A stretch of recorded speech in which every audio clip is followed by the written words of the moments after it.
Well, Challenged America first began in 1978 when two disabled veterans in wheelchairs who knew each other from the VA hospital went to Mission Bay in San Diego just for a day out.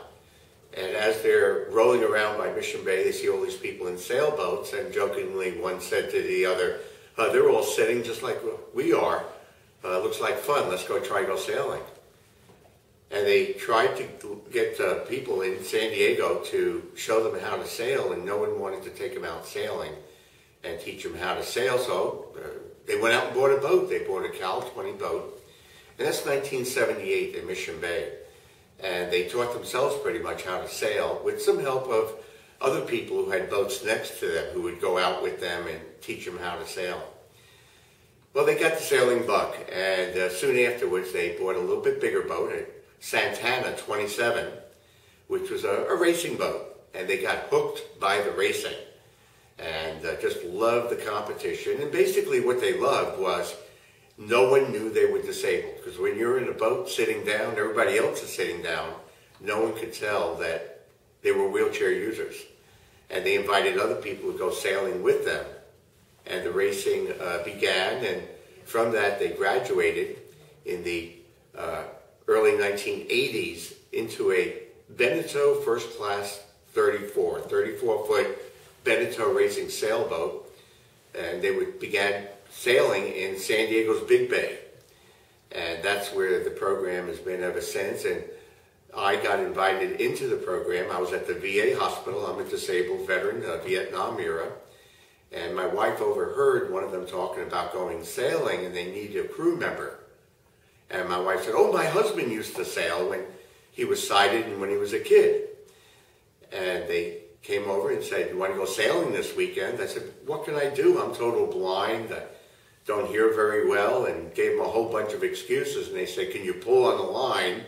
I said, "Sure." And they invited me to go sailing with them, and that was a race. What was the Oceanside race. And it was a windy day, and we had problems on the boat, and all of a sudden I started remembering things from years past about sailing, and since then we've sailed actively. So basically that's how the program really began in 1978 with two disabled veterans in wheelchairs who, by inviting others, I was one of those in those early years they invited.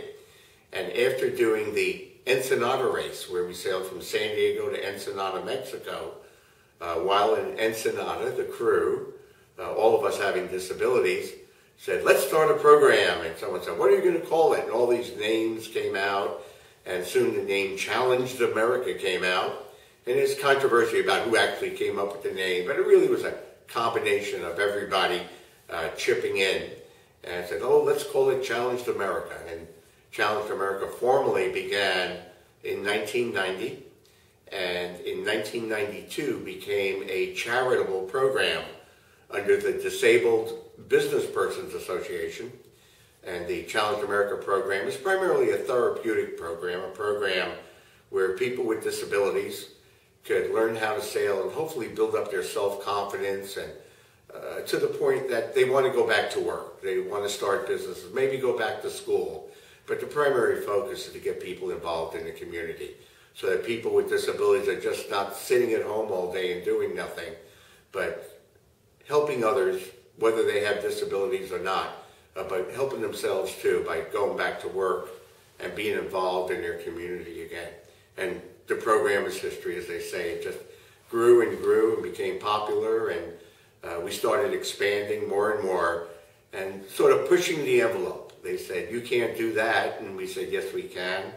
And soon we took boats and offshore races, almost always against those without disabilities. And sometimes we did quite well in races. And of course, we were the first team of sailors with disabilities ever to race in the Trans-Pacific race, a race from Los Angeles to Hawaii. And we did that first time in 2003 with the crew of disabled. And again, we did it in 2005 with the crew of disabled, many of them being different than the crew in the previous year. So basically, that's the synopsis of the history of Challenged America.